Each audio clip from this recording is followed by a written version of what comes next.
Hi, இன்னைக்கு கிட்ஸ்லாம் விரும்பி சாப்பிட்ற மாதிரி நம்ம மீதமான சப்பாத்தி வச்சு காய்கறியெல்லாம் போட்டு வெஜ்ஜில் சில்லி சப்பாத்தி தான் நம்ம பண்ண போகிறோம். இது அவ்வளோ டேஸ்ட்டாக இருக்கும். வீடியோ ஸ்கிப் பண்ணாமல் வீடியோ ஃபுல்லாக பாருங்கள். வாங்க வீடியோக்குள்ளே போகலாம். இப்போது ஒரு கடாயில் 1.5 டேபிள் ஸ்பூன் நம்ம கடலெண்ணெய் ஆட் பண்ணிக்கலாம். அப்புறம் அது சூடானதுக்கப்புறம் அதில் 1 ஸ்பூன் கடுகு ஆட் பண்ணிக்கலாம். கடுகு நல்லா பொரியட்டும். அதை நல்லா மீடியம் ஃப்ளேமில் வச்சு பொரிஞ்சதுக்கப்புறம் அதில் ஒரு பெரிய சைஸ் வெங்காயத்தை குட்டி குட்டியாக சாப் பண்ணி ஆட் பண்ணிக்கலாம். அப்புறம் இதில் 2 பச்சை மிளகாவை கட் பண்ணி ஆட் பண்ணிக்கலாம். அப்புறம் கொஞ்சமாக கறிவேப்பிலை ஆட் பண்ணிக்கலாம்.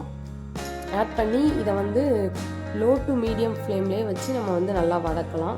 இது ஒரு 50% வதங்கினதுக்கப்புறம் இதில் குட்டி குட்டியாக சாப் பண்ணி வச்சுருக்கிற பீன்ஸையும் கேரட்டையும் நம்ம ஆட் பண்ணிக்கலாம்.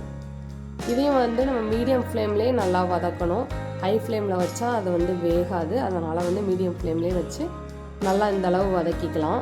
வதங்கினதுக்கப்புறம் இதில் 2 மீடியம் சைஸ் தக்காளி ஆட் பண்ணிக்கலாம்.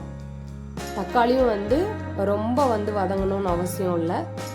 அது ஒரு 75% வதங்கினாலே போதும், நல்லாயிருக்கும். அப்போ தான் அந்த எடுத்து சாப்பிடும்போது டேஸ்ட்டாக இருக்கும். இப்போ அது நல்லா இந்த மாதிரி வதங்கினதுக்கப்புறம் இதில் 1/2 ஸ்பூன் மஞ்சள் தூள் ஆட் பண்ணிக்கலாம். அப்புறம் நம்ம காரத்துக்கு தேவையான அளவு ஒரே ஒரு ஸ்பூன் மட்டும் நம்ம மிளகாய் தூள் ஆட் பண்ணிக்கலாம். இப்போ தூளுப்பு நம்ம கொஞ்சமாக ஆட் பண்ணிக்கலாம் தேவையான அளவு. அதை லோ ஃப்ளேம்லேயே வச்சு நல்லா அந்த மசாலா வாசனைலாம் போகிற அளவுக்கு வதக்கிக்கலாம். இப்போ கொஞ்சமாக தண்ணி தெளித்து நம்ம அந்த மசாலாலாம் காய்கறியோட அப்புறம் சப்பாத்தியோட மர்ஜ் ஆகிறதுக்காக கொஞ்சமாக வாட்டர் ஆட் பண்ணி நல்லா நம்ம அதை வதக்கிக்கலாம். இப்போ குட்டி குட்டியாக கட் பண்ணி வச்சுருக்கிற சப்பாத்தி நம்ம ஒரு 6 சப்பாத்தி எடுத்திருக்கோம். இதை நல்லா மீடியம் ஃப்ளேம்லேயே வச்சு கலந்து விடுங்க. ஹை ஃப்ளேமில் வச்சா அடி ஒட்டும். நல்லா மீடியம் ஃப்ளேம்லேயே வச்சு ஒரு 5 மினிட்ஸ் நல்லா இதை குக் பண்ணுங்கள். அப்போ தான் அந்த வாட்டரோட அந்த மசாலா காய்கறிலாம் நல்லா ஒன்று சேர நல்லா சூப்பராக டேஸ்ட்டாக வரும். அப்புறம் ஃபைனலாக ஒரு 2 மினிட்ஸுக்கு ஹை ஃப்ளேமில் வச்சு நல்லா குக் பண்ணிங்க அப்படின்னா அந்த கிறிஸ்பினஸ் வரும். மேலே கிறிஸ்பியாகவும் உள்ளே நல்லா சாஃப்டாக அந்த மாதிரி சூப்பராக ரெடி ஆகிடும்.